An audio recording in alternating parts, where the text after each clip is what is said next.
Do you know that in Senator Akpabio's house, senators serve him tea? Well, I don't know. I am telling you now. But let me just say. And I am telling you now. And I told him that you are no longer a governor. These senators are your colleagues, but now you are commissioners. Talk about a scathing criticism. I mean, and that's putting it mildly. How has it come to this? Because, I mean, the way you describe it, it sounds like the Senate leadership has gone stark raving bonkers. Yes, it is. Even the word that I used them for maybe for lack of more serious words to use. So it's worse than you said? Yes, it is worse than I said. According to you? Yes. Now, let me start about myself as a person. Remember, in this very studio, I accused Akpabio of one of the people who come together to say that I was out of the Senate.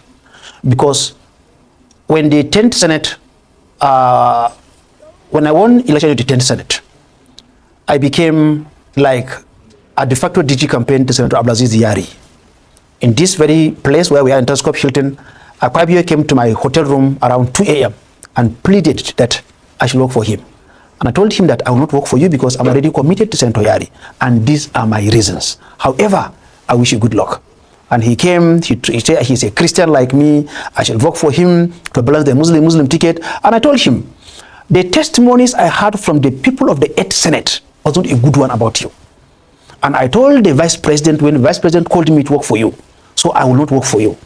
And one day they said there was a meeting in room, in floor 4 of Telescope Hilton, and they were dashing out $10,000. I told him I'm not collect the money. Now, after the election, one of these days we were in his house, and we had a lengthy discussion. And he started taking me around the house, and he said, "Do you know that I have a chapel in my house?" I said, "Wow, you have a chapel here." I said, "Let me see." He went and showed me the chapel. And in the chapel, he told me that, "You know, you are my brother." I said, "Yes." He said, 5 senators will leave the Senate. He said 5. I said, "How did you know?" He said, "I'm the Senate president. I know five senators are leaving." And to what Akpabio said, 5 of us left. You had no idea you were one of them. I had no idea that I was penciled for removal myself. So, when I was in the Senate, I traveled to Kenya on a parliamentary assignment. I spent my own money, about $14,000. I submitted paper for reimbursement. They refused to pay me till this very day. Before I was removed, I already obtained Angolan visa to represent the Senate at the IPU conference in Angola. The practice has been, even if you're not a senator or a member of our House of Representatives, as long as you are enough inter, you are representing the country. In fact, former senators or former members of the House of Reps still represent Nigeria until new people come in and inaugurated. He told me back from the airport. That is Akpabio. My salary for that month, I was moved on the 19th by federal government rule of engagement. After 15th, you'll be paid your full salary. My salary, I was moved on the 19th of October. My salary was not paid for that month on the orders of Akpabio. And let me tell you one worst thing that he did. There are 109 senators. Now, 5 of us you are removed. 2 left. Umahi left to become Minister for Works. Gadam left to become Minister for Police Affairs. Now, making 7 senators left the National Assembly. Out of the 7 senators who left, Akpabio sent their official cars to their houses. Every senator that was removed from the Senate got their own official vehicles, leaving only Senator Abbo alone. So the Daliti got his own. The 2 senators from Plateau, the other senator Ohere, the 4 of us removed by the court, they all got their own. And the 2 that left before me, that I screened them to become ministers, because they come for screening, and then I screened them as a senator. They also got their own car. They left before me, yet they got their own car, leaving me out of the 116 senators sworn into the 10th Assembly. Because I challenged Akpabio, I was the only senator that they refused to give him the car. That is the vindictiveness of somebody called Akpabio. Well, it sounds very personal, doesn't it? I mean, of course, for you, it's pretty much personal. I mean, so this is your payback then, is it? No. I don't pay back. I am just trying to, I laid a foundation so that I will come to the Natasha issue. Well, we're going to come to that. We're not there yet. Let's finish with your allegations and your accusations against Mr. Akpabio, because one of them is that you said he's running the Senate like a personal empire. Yes. targeting senators who oppose his views, and, Yes. and you suggest that you're one of them. Yes. And you say that, as I said, you yourself have been a victim of those actions. Definitely. And this is one of the incidents, Yes. or one of the sort of the, the problems that you're talking about. Yes, and then let us look at Senator Abdul-Ningi.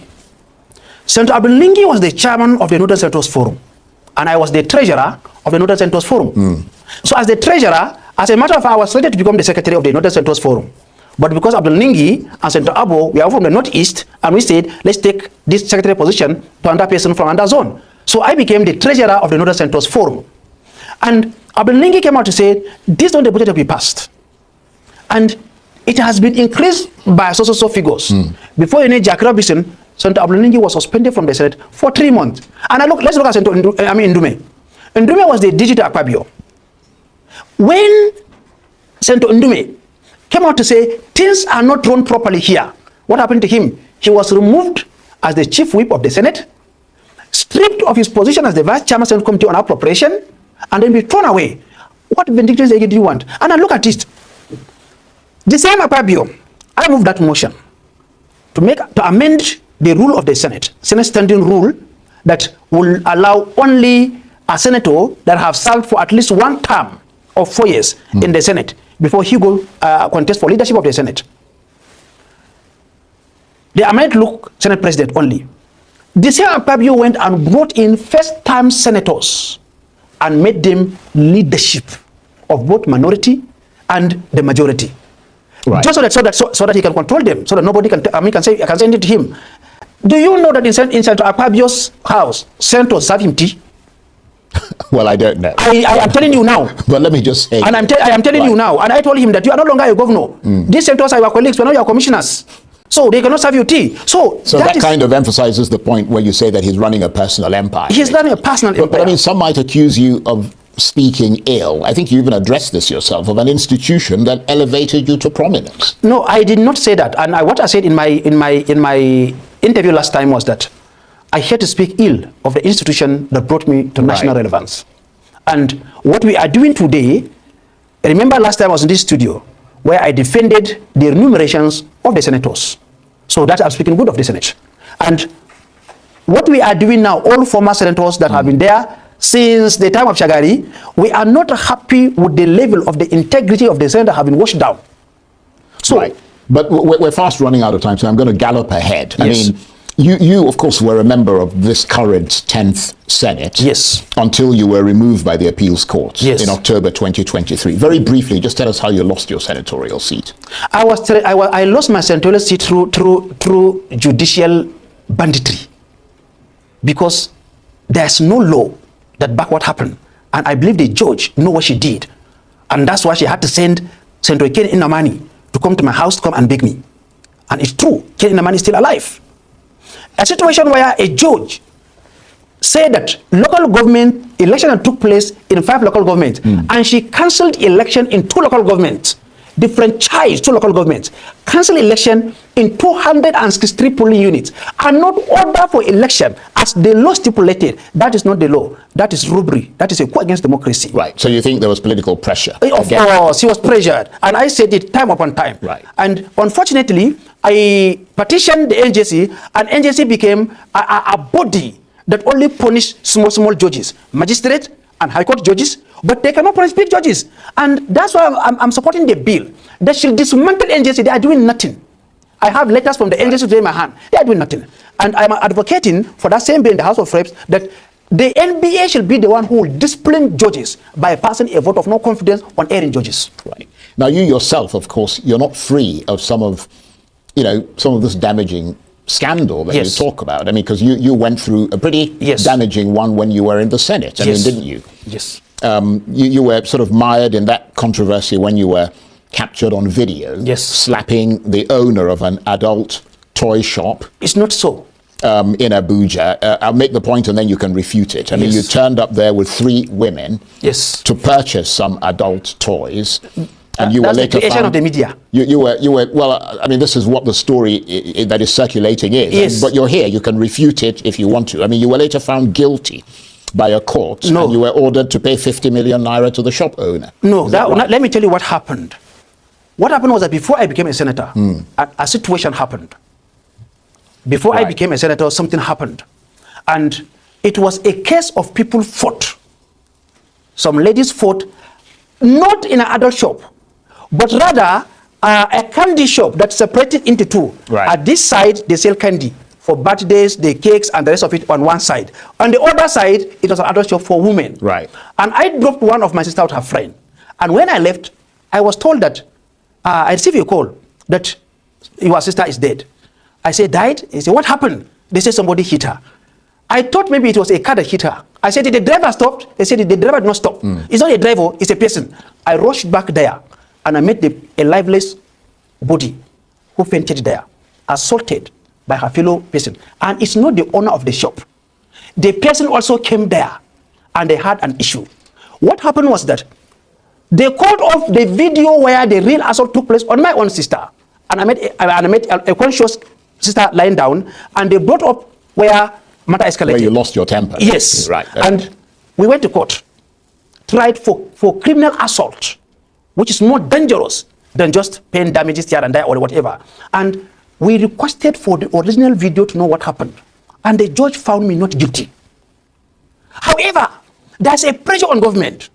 They want to continue to be taking money from here and there, and the rest of it. And they said they are suing for damage. What damage? I never appeared in the court. I only heard that there's a case at the Federal High Court where they say they charge me for whatever, so there should be exemplary damage because my name is a senator. I should pay 50,000 naira, 50 million naira for fighting, and I appealed the case. So the matter was before the magistrate court, and I won the case. Right.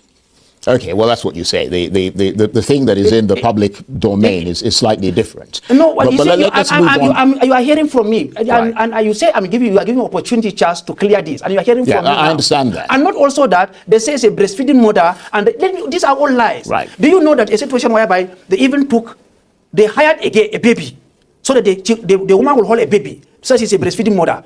They borrowed a neighbor's baby and claim to be breastfeeding. And well, when this it all sounds monstrously complicated, and I mean, we can't sort of get too much into it because the other side are not here and all the rest of it. But